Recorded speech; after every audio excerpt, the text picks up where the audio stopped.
Alors, ce que nous recommandons, que ce soit d'ailleurs au niveau des établissements, mais également à domicile, pour les familles ou les aidants ou les usagers, c'est d'être vigilant sur certains points pour justement privilégier cette prise de repas.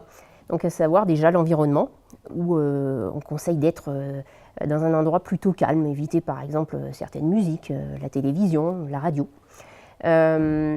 Également penser à se procurer de la vaisselle adaptée afin de pallier aux différentes difficultés auxquelles on peut être confronté, que ce soit pour l'hydratation ou pour la consommation.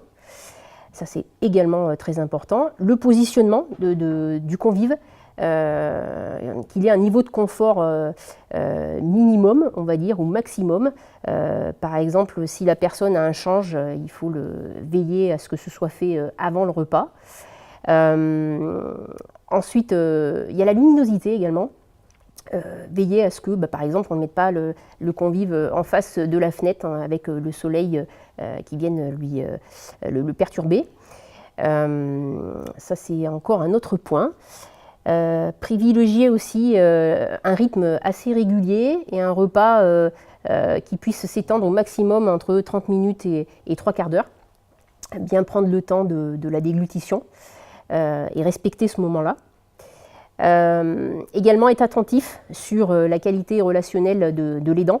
Il faut que l'implication soit importante pour que la communication soit facilitée, à savoir sur informer de ce qui va être fait, de ce qui va être consommé, essayer de comprendre les choix de la personne, stimuler en fait son appétit et également l'aider, mais tout en favorisant l'autonomie. À savoir voilà, quel est le niveau et ses capacités pour pouvoir prendre le repas seul ou en partie. Après, ça va être également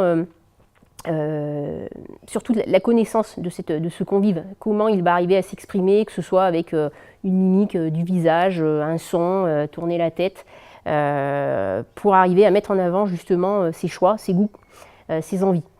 Après, en effet, quelque chose de tout bête, mais c'est bon de le rappeler, les températures de plat, notamment chaud, bien entendu goûter avant de donner à manger.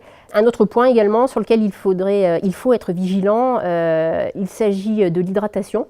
Là aussi, hydrater avec de la vaisselle adaptée, sur le choix du liquide, que ce soit gazeux ou pas. Donc la connaissance des problématiques de l'usager est importante. Ce qu'on conseille, c'est d'hydrater très souvent, mais avec des petits volumes, pour ne pas couper non plus l'appétit. Ce qui rejoint d'ailleurs le problème de la distribution du médicament. Essayer de privilégier le médicament plutôt en fin de repas, plutôt qu'en début de repas, avec un grand verre d'eau qui va venir remplir l'estomac et couper l'appétit.